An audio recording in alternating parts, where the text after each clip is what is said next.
I was at RPI, and all of my friends were in the arts department. So the arts department, just like at CMU, I've watched here, they have all of these cameras and projectors and stuff. And as a student, you could be like, I'm working on a project and I need access to these. So my friends and I, one of my friends had a local like Tuesday DJ night in this dive bar downtown that was across the street from where they lived. And we just started doing visuals there. We plugged into the TVs at the bar, and then we started taking out equipment from the equipment room and bringing it down there. And then eventually, like, the professors who were in the arts department became part of that scene as well. So they were doing weird performances and letting us take out way too much equipment from the equipment room. And even at some point, like, my roommates and I, we had we were off campus and we threw a house party.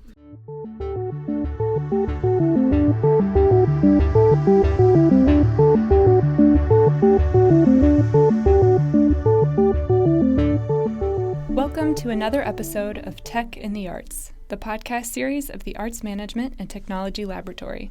The goal of our podcast series is to exchange ideas, bring awareness, and stay on top of the trends.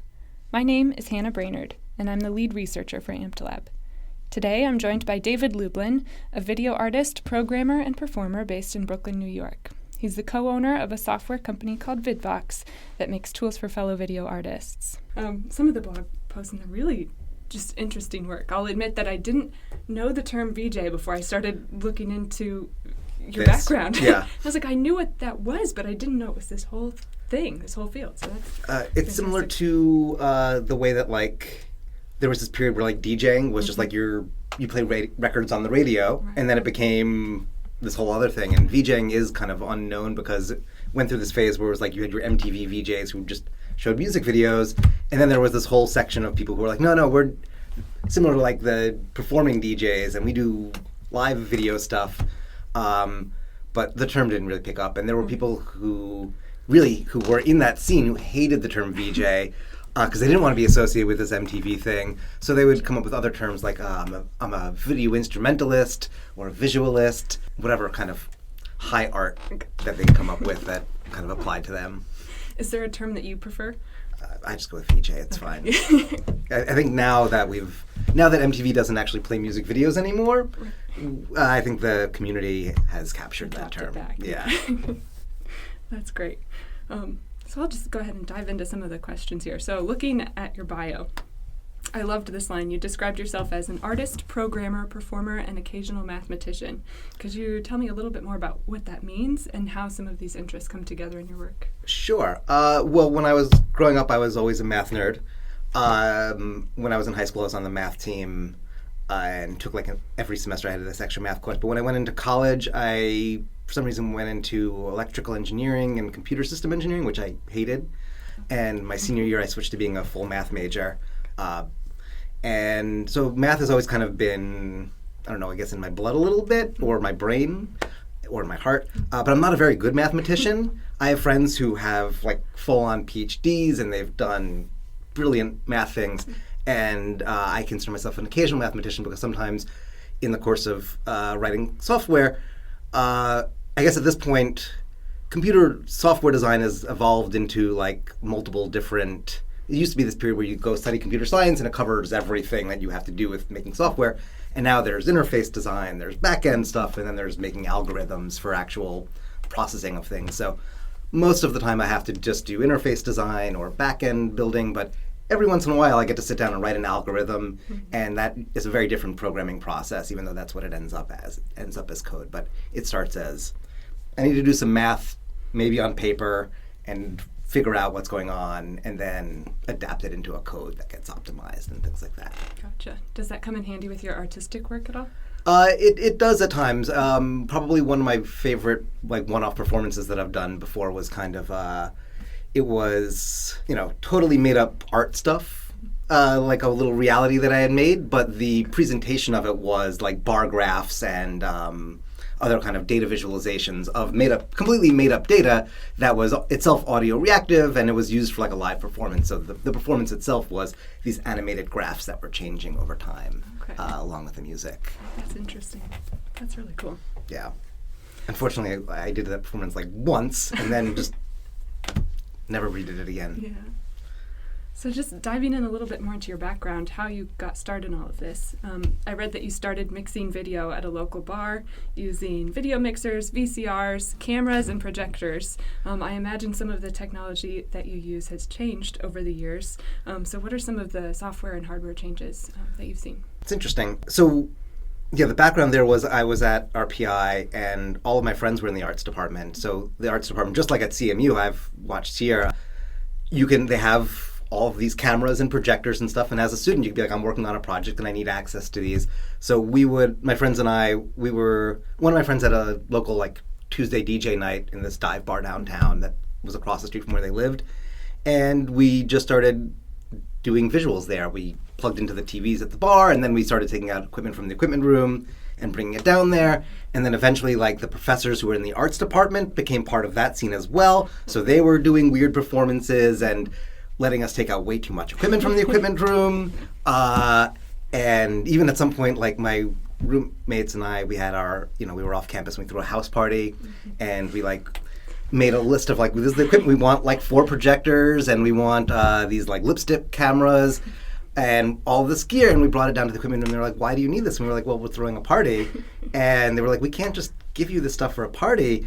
And my roommate, who was one of my former business partners and collaborators artistically and still work on projects together, she basically made like a floor plan of our entire apartment, listed out where all of the gear was getting used. We're like, oh, we're going to take these lipstick cams and we're going to like strap them to the arms of the DJ, and those are going to go up onto the ceiling, projections.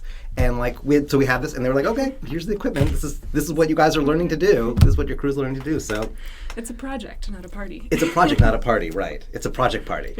Even though it wasn't for a class or anything like that, it was just so that's kind of how we got our start. But to get to your actual question of how the technology has changed, the biggest change has been from things moving from analog to digital. We were using analog video mixers.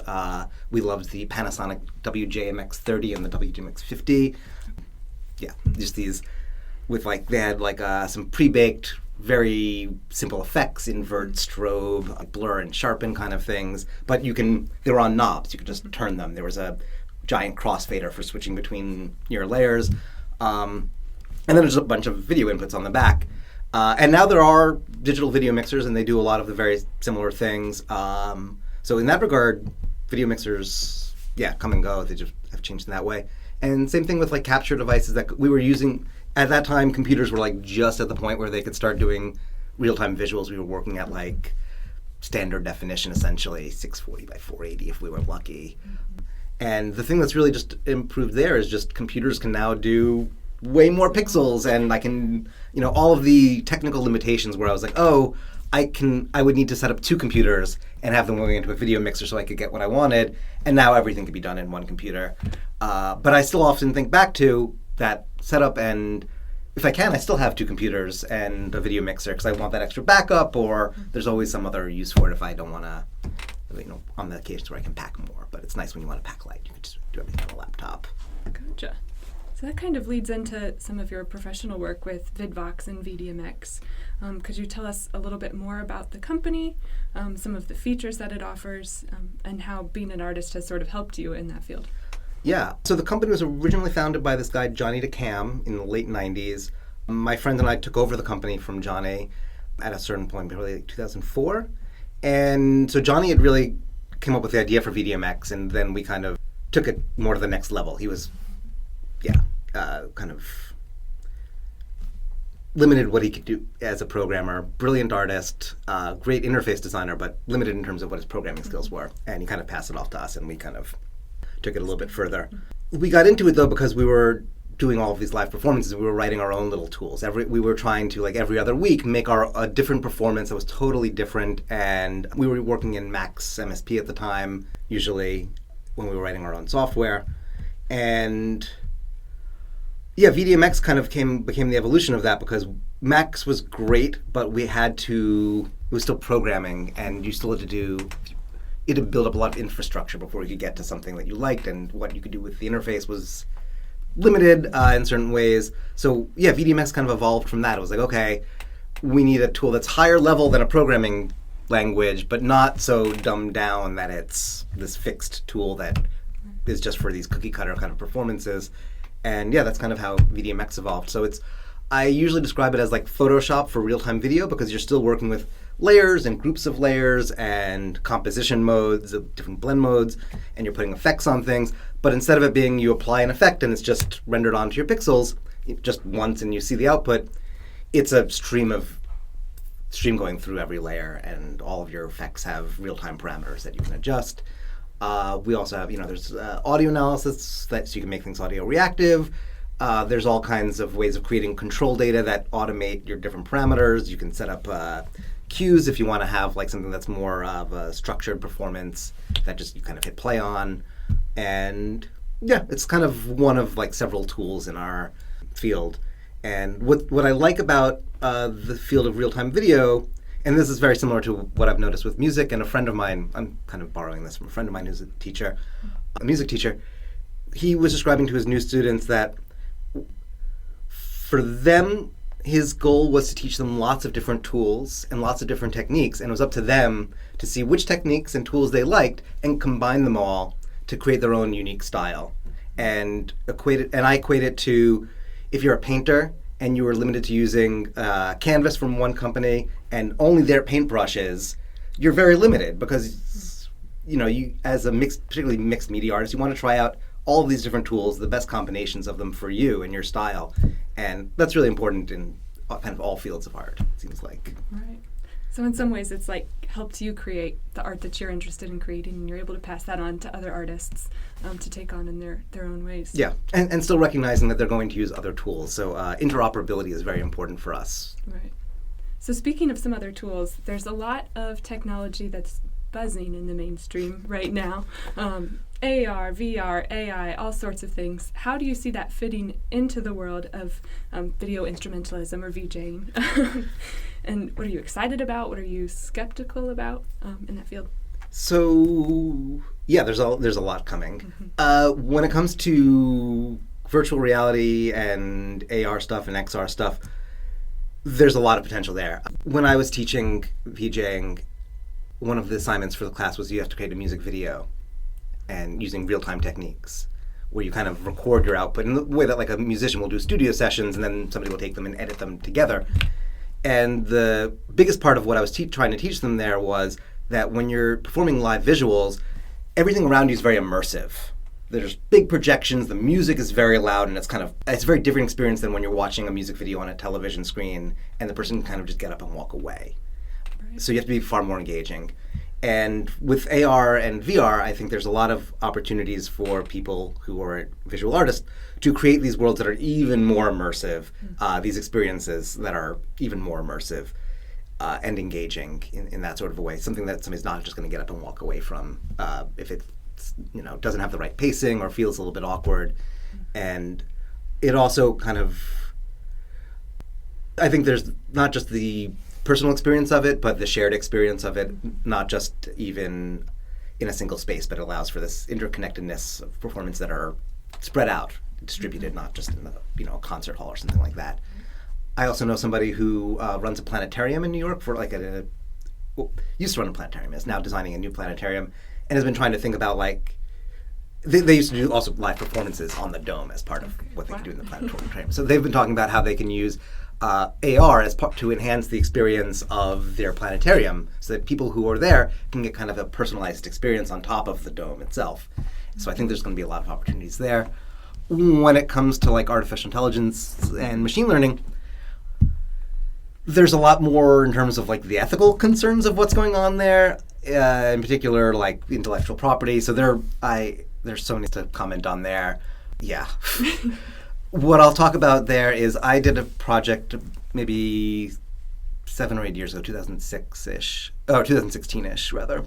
It was called TV Helper, and it was used a very rudimentary machine learning toolkit that company got bought by Google, and they work on much bigger things now. But at the time they had this free open source little, you give it an image and it gives you back kind of ImageNet results of here's what we think we see in the image, but really not great because it was 2016 and those things have come a long way. Mm-hmm. Pretty good for that time and free and most importantly it was fast. Right. So I made a toolkit that watched live television and let you as the user pick what style you wanted the subtitles to be converted into. So it would watch television, and you would turn up it would have like a MIDI controller like this, where you'd have like this slider would be for Western style, and this one would be for the style of the State of the Union, and this one was the style of comedy, and I pretty much like went and had a thing that parsed like television scripts. I just, in the way that ethically people are scraping things off of the internet, I scraped, ethically or unethically, I scraped a whole bunch of scripts off of, some website that had television scripts on it, and loaded them into some algorithm that I made, and connected that to a thing. So you could watch television, but every once in a while it would say things that were just like inappropriate, or the juxtaposition of what it was watching were bad, and I never found like a good way to have a system that self-moderated itself. I know that that's a big part of what people do when they're building machine learning systems, but at the end of the day for this, there was no way that I could conceive of a machine understanding all of the context behind who these celebrities might be on, or what the situation was. So I went to a conference called Bot Summit, and people were talking about how they made these Twitter bots, and they would wake up every morning and they had created all of this artwork for them. It was just every hour you got this image that it generated, and they were great. And every morning for me, it was I had to wake up and moderate my Twitter feed for my bot, because it may have said something horrible. I may have left it watching the news and it made fun of a car accident or something like that. So my morning started off with deleting all of the things that were not great for my bot. And so I think that at the end of the day, there should almost always be a human involved in the chain of creation and moderation at the end. I don't fully trust this, but yeah. But I do think that there are going to be some amazing art projects that come out of it from the people who do care about it in the right way. And I'm seeing people using the generative tools to create amazing things that they're using in VJ software already. And some of the kind of more simple algorithms are going to be very useful. We're looking into like using some of the background removal stuff, because that you can do real time now, and rather than having to use a green screen or something like that, you can just use the same algorithm that Apple, has for your iPhone. You can just drag somebody out of an image now, and you can use that. It works near real time. So we're looking into adding some of that stuff where it's kind of like a moving piece in a larger project that you might do. Right. So a tool to assist in the creation process, not a replacement of the human aspect. Yeah. I like the term assisted intelligence as opposed to, or augmented intelligence as opposed to artificial intelligence. I like that. So just to conclude, my last question for you, could you tell us a little bit about some of your recent projects or other projects that you've seen that you're really excited about? Since the pandemic, I have not had I feel like all my creativity has drawn out of my body. These days I get most of my kicks out of a friend will have a project, and they'll be like, can you help with this last 5% on a thing? And I'll be like, yes, I would love to not have to think creatively. I can just come in and help with some technical aspect or give you some advice, and you're just going to direct me on what you want me to do. And so I've been really enjoying that. I have one of my good friends has been really getting into doing analog synthesizers and making their own of those. So I think that'll kind of maybe be my next leap of all of my friends who are in that area are like, hey, you should make your own Euro rack and analog synthesizer stuff, and then start make some video modules for that. I'm like, okay, maybe after I get like the current, FidVox wise, we're just working on our next major release, which is a not particularly exciting update because it's mostly just switching from legacy OpenGL code to Metal code, which a lot of companies are in the position of having to do now, and it's not very exciting to talk about. We're just at the point where we're like optimizing stuff. It's getting back to like how has technology changed? More than the divide from analog to digital, it's that even developing software, you have to do all of this maintenance year after year of just keeping up to date with the latest technologies, even when you're not adding new functionality sometimes. But this is I guess that's exciting for us because once we get that over that hump to being in Metal and Vulkan, we can take advantage of all of that stuff. So all of the stuff that Apple now provides in the Vision libraries will be easier for us to access. So that's like over the horizon for us, but we still have to deal with a lot of technical debt right now, which is not something that they teach you about so much when you're learning in college. They don't teach you about the amount of technical debt that you take on, or that when you go to work for another company and they're like, you're really excited to work on something new, and they're like, well, we have all this technical debt. We have all of this stuff that's fixed in place and needs to be updated or maintained. and it's not sexy work at all. You're like, I thought this was going to be fun and exciting and break, and all that's coming. Yeah, right. As soon as But when I see my friends who are doing analog synthesizer stuff, it really reminds me of the earlier days where we were just plugging stuff in and having a really good time just messing around and making weird sounds and video. Right. So kind of a step back. Yeah, it's a step in another direction for a little while, but there's enough overlap where it fits for me. Yeah, that's great. Are there any other projects that you're excited about in the field, or? Not at the moment, no. I wish there were, but I was talking with somebody else yesterday about how it seems like there'll be maybe fads or like periods. So there was this period where like everyone was doing projection mapping for a while. That was the big thing. And now it's become kind of this like solved problem. People know how to do projection mapping, and all of the big projection mapping projects that were like just done for vanity have really dried up. People aren't doing those as often. And now it seems like the next role of it is going to be AI and ML stuff, and it's just kind of coming off the tip. But again, those things aren't quite at the point where they can do fully real-time stuff, so it hasn't really made it into the live visual scene totally yet. Gotcha. So something to look out for. Yeah. I think in the next year or two things are getting there on that level. That's great. Well, thank you so much for your time today. Thanks for being at CMU for this pleasure. program. This is really exciting. Thank you for the wonderful interview. Thank you. Thank you for listening to Tech in the Arts. Be on the lookout for new episodes coming to you very soon. If you found this episode informative, educational, or inspirational, be sure to send this to another arts or tech aficionado in your life. You can let us know what you think of the podcast by visiting our website, ampedlab.org. That's amt-lab.org. Or you can email us at ampedlabcmu@gmail.com. Follow us on Instagram at Tech in the Arts or Facebook and LinkedIn at Arts Management and Technology Lab. We'll see you next time.